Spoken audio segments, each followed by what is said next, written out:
Hello mga kagimo, good morning. Andito pala ako ngayon sa Taguig City. Meron po akong siniservisan. May tumawag sa akin na dati kong customer na ang kanyang motor ay ayaw na mag-start dahil nga daw ay may problema sa wiring. Kaya tinawagan niya ako at binigyan ko siya ng time. Ang gagawin ko lang sa motor niya ay papaandarin ko lang dahil hindi nga daw mag-start. Andito na pala ako sa lugar kung saan nakatambay ang kanyang motor. Matagal na po niya itong problema mga kagimo. Wala lang po siyang pinagkatiwalaan na mekaniko na gagawa nito. Kaya ako ang naisip niya na tawagan. Ayun.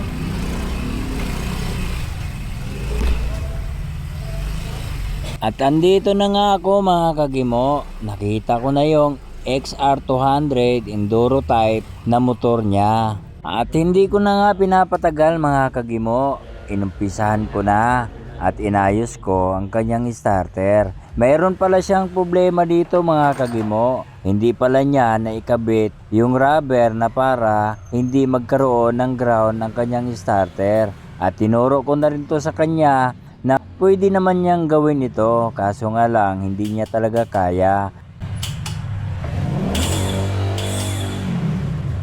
Ayan na nga mga kagimo, napagana ko na at napaikot ang kanyang starter motor.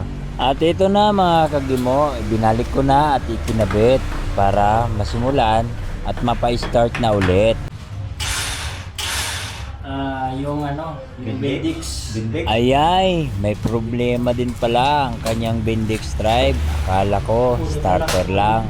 So ang kailangan po nito ay kunting tiyaga. Minsan po itong kumakapit, minsan hindi. Kaya kailangan kunting alog lang para kumapit ulit.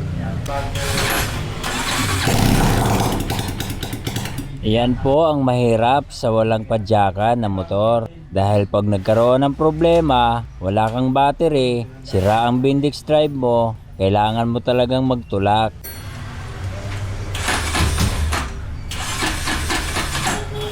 At mayroon pa pong problema, ang masaklap, hard starting pa siya. Kailangan pong i-tune up, kailangan ituno para mabilis mapaandar.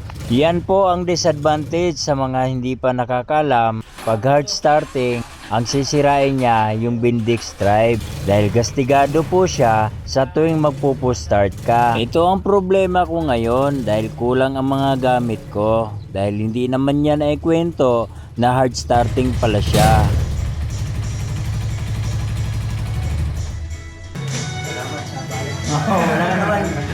Minsan lang po ako magsiservice mga kagimo. Pinagbigyan ko lang talaga si tatay dahil nagtitiwala po siya sa kakayahan ko. Maraming salamat sa inyo. God bless.